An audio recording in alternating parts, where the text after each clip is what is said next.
हाथ जोड़ ला, इसे हाथ जोड़ ला। चलो तो चाल दी हाथ में फूल, अच्छा तो फूल सब ले जा, ले लीजिए ना। अब हम लोग कथा शुरू कर रहे हैं। एक बार भगवान शिव ने पार्वती जी को उनके पूर्व जन्म का स्मरण कराने के उद्देश्य से इस व्रत के महात्म्य कथा कही थी। कथा आप लोग सुनिए। श्री भोले शंकर बोले, हे गौरी, पर्वतराज हिमालय पर स्थित गंगा के तट पर तुमने अपनी बाल्यावस्था में 12 वर्षों तक अधोमुखी होकर घोर तप किया था। इतनी अवधि तुमने अन्न खाकर पेड़ों के सूखे पत्ते, अन्न न खाकर पेड़ों के सूखे पत्ते चबाकर व्यतीत किए। माँ की विकराल शीतलता में तुमने निरंतर जल में प्रवेश करके तप किया। बैसाख की जला देने वाली गर्मी में तुमने पंचाग्नि से शरीर को तपाया। श्रवण की मूसलाधार वर्षा में खुले आसमान के नीचे बिना अन्न जल ग्रहण किए समय व्यतीत किया। शंकर जी पार्वती से बोले कि तुमने हमको पाने के लिए ठंडी जल में खड़ी होकर तपस्या किया, बिना अन्न के पत्ता चबा कर तपस्या किया। तुम्हारे पिता तुम्हारी कष्ट साध तपस्या को देखकर बड़े दुखी होते थे और इतने कष्ट तपस्या से इन्हें तपस्या करती थी, उनके पिताजी को खुशी नहीं होता था, वो दुखी होते थे, उन्हें बड़ा क्लेश होता था। तब एक दिन तुम्हारी तपस्या तथा पिता के क्लेश को देखकर नारद जी तुम्हारे घर पधारे। तुम्हारे पिता ने हृदय से अतिथि सत्कार करके उनके आने का कारण पूछा। तो नारद जी पहुंचे, दोनों में क्लेश देखे। पिताजी उनके तपस्या पूजा से प्रश्न नहीं थे, तो क्लेश देखकर नारद जी उनके घर पहुंचे और क्लेश का कारण पूछे। नारद जी ने कहा, गिरिजाराज, मैं भगवान विष्णु के भेजने पर यहाँ उपस्थित हुआ हूँ। आपकी कन्या ने बड़ा कठोर तप किया है, इससे प्रश्न होकर वे आपकी सुपुत्री से विवाह करना चाहते हैं। इस संदर्भ में आपकी राय जानना चाहता हूँ। कौन बोला?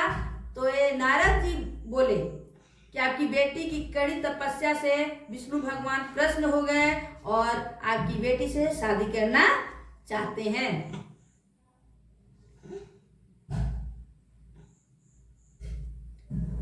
नारद जी की बात सुनकर गिरिजाराज गदगद हो उठे। उनके तो जैसे सारे क्लेश ही दूर हो गए।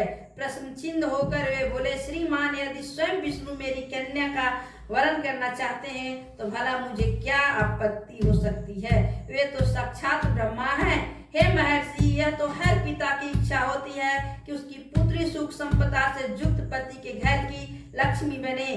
पिता की सार्थकता इसी में है कि पति के घर जाकर उसकी पुत्री पिता के घर से अधिक सुखी रहे। तो इस बात को सुनकर गिरिजा जी बोले, हे भगवान, जब साक्षात विष्णु जी ही तैयार हैं तो उससे खुशी की बात क्या हो सकती है? ये सोचकर तुम्हारे पिता की स्वीकृति पाकर नारद जी विष्णु के पास गए।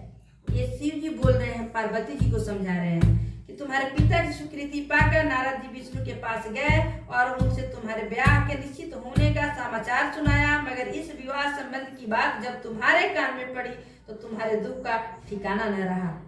शिव जी बोल रहे हैं पार्वती से कि जब विवाह की बात हो गई, नारद जी जाकर विष्णु जी से बोले, सब अथी हो गया, तो तुम्हारे कानों में गया कि तुम्हारी शादी विष्णु जी से हो रही है, तो तुम बहुत दुखी हुई, क्योंकि वो मतलब कि वो तो शिव जी के लिए पूजा कर रही थी ना, इसलिए वो दुखी हुई। भगवान बताते हैं, तुम्हारी एक सखी ने तुम्हारी इस मानसिक दशा को समझ लिया और उसने तुमसे उस विक्षिप्तता का कारण जानना चाहा और तुम्हारी सखी ने तुम्हारे हृदय के बातों को समझ लिया और पूछा कि बतलाओ तुम क्यों दुखी हो।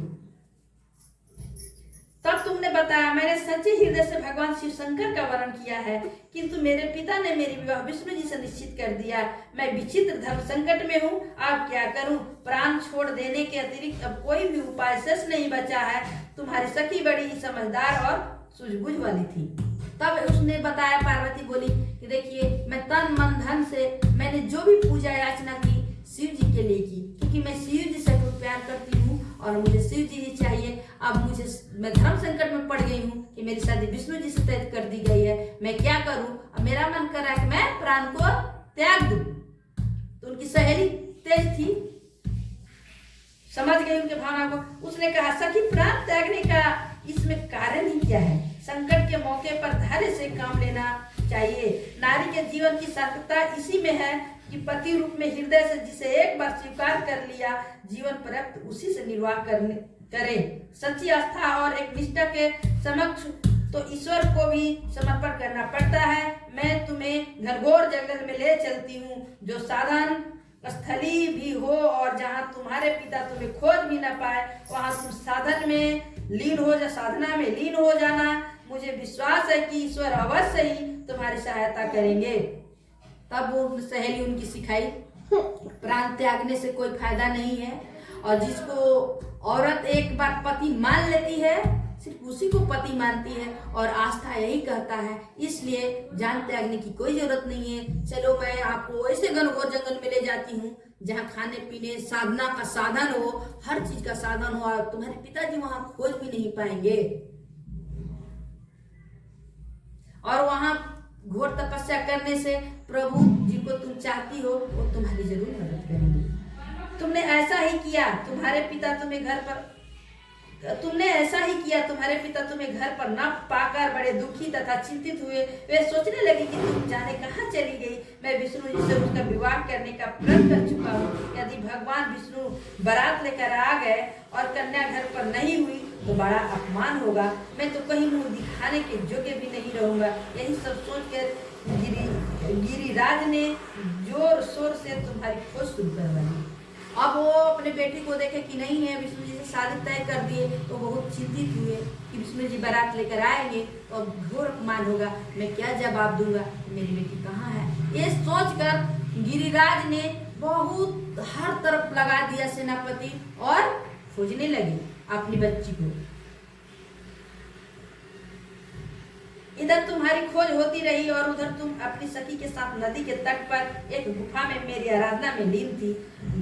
भाद्रपद शुक्ल तृतीया को हस्त नक्षत्र था। उस दिन तुमने रेत के शिवलिंग का निर्माण करके व्रत किया। रात भर मेरी स्तुति के गीत गाकर जागी। तुम्हारी इस कष्ट साध तपस्या के प्रभाव से मेरा आसन डोलने लगा, मेरी समाधि टूट गई। मैं तुरंत तुम्हारे समक्ष जा पहुंचा और तुम्हारी तपस्या से प्रसन्न होकर तुमसे वर मांगने के लिए कहा। तब बोले कि तुम भाद्रपद शुक्ल तृतीया के दिन बालू का शिवलिंग, इसलिए तीज के दिन बालू का शिवलिंग बनाया जाता है, और बनाई और मेरी व्रत रखी निर्जला, स्तुति की, रात भर आराधना में लीन हुई और मेरा तपस्या को भंग कर दी, और मैं अपने आप को रोक नहीं पाया और तुम्हारे पास हमें प्रकट होना पड़ा। तब बोलना पड़ा कि वर मांगो। तब अपनी तपस्या के फलस्वरूप मुझे अपने समक्ष पाकर तुमने कहा, मैं हृदय से आपको पति के रूप में वरण कर चुकी हूँ। यदि आप सचमुच मेरी तपस्या से प्रसन्न होकर आप यहाँ पधारे हैं तो मुझे अपनी अर्धांगिनी के रूप में स्वीकार कर लीजिए। पार्वती का वर यही हुआ, सचमुच में आप मेरी तपस्या से खुश हैं और वर देना चाहते हैं तो मैं तन मन धन से आपको ही पति मानी हूँ, इसलिए मैं चाहती हूँ कि आप हमें स्वीकार करें। तब मैं तथास्तु कहकर कैलाश पर्वत पर लौट गया। तब शिव जी उन्हें तथास्तु कह के पर्वत पर लौट गए। एक कथा शिव जी कह रहे हैं अपने पार्वती जी से। प्रातः होते ही तुमने पूजा की समस्त सामग्री को नदी में प्रवाहित करके अपनी सहेली सहित व्रत का पालन किया। उसी समय अपने मित्र बंधु व दरबारियों से सहित गिरिजा राज तुम्हें खोजते वहां आ पहुंचे और तुम्हारी इस कष्ट साध तपस्या का कारण तथा उद्देश्य पूछा। उस समय तुम्हारी दशा को देखकर गिरिराज अत्यधिक दुखी हुए और पीड़ा के कारण उनकी आंखों में आंसू उमड़ आए थे। जब उन्होंने सुबह में सारे जो पूजा पाठ है उसको प्रवाह कर दिया, मैंने विसर्जन कर दिया और पारण धारण अपने सहेलियों के साथ करके बैठी हुई थी, तब से उसके पिताजी खोजते खोजते चले गए और अपनी बेटी का ऐसा दशा देखकर वो काफी दुखी हुए और दुख का कारण पूछे।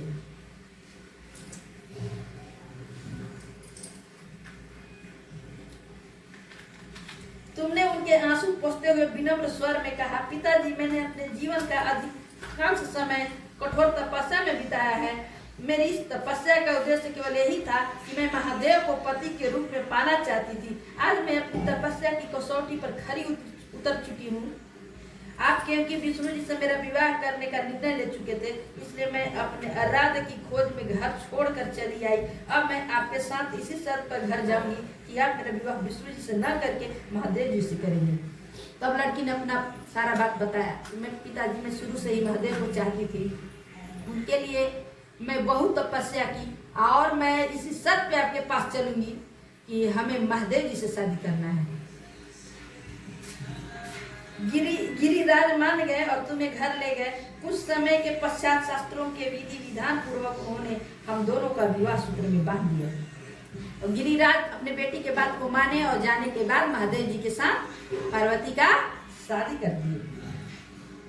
हे पार्वती, भाद्रपद की शुक्ल तृतीया को तुमने मेरी आराधना करके जो व्रत किया था, उसी के फलस्वरूप मेरा तुमसे विवाह हो सका। इसका महत्व यह है कि मैं इस व्रत को करने वाली कुंवारियों को मनोवांछित फल देता हूँ। इसलिए सौभाग्य की इच्छा करने वाली प्रत्येक युवती को यह व्रत पूरी एक निष्ठा तथा आस्था से करना चाहिए। इसलिए उसी समय भगवान वरदान दिए कि जो इस तीज व्रत को करेगा उसको मैं मन चाह पति जो है, जो कुंवारी लड़की है उसको मन चाह पति में दूंगा, जो विवाहित है उसका सिंदूर अमर रखूंगा, उसके पति को लंबी आयु दूंगा। ये इनका वरदान रहा। अब कथा समाप्त हुआ, आप लोग फूल अर्पण कर दे। हाँ, और पान छुप के जो औरत पानी पीती है वो झोंक में जन्म लेती है, जो रात के सोती हैं वो अजगर में जन्म लेती हैं, जो दूध पीती हैं छुपकर उन्हें बिल्ली में जन्म होता है, जो कुछ खा लेती है चुरा कर उनके मुर्गी में जन्म होता है। इस बात को आप ध्यान दीजिए। बोलिए बोलो बोलो श्री शंकर भगवान की जय, पार्वती मैया की जय, समस्त देवताओं की जय, चले हरतालिका व्रत की जय।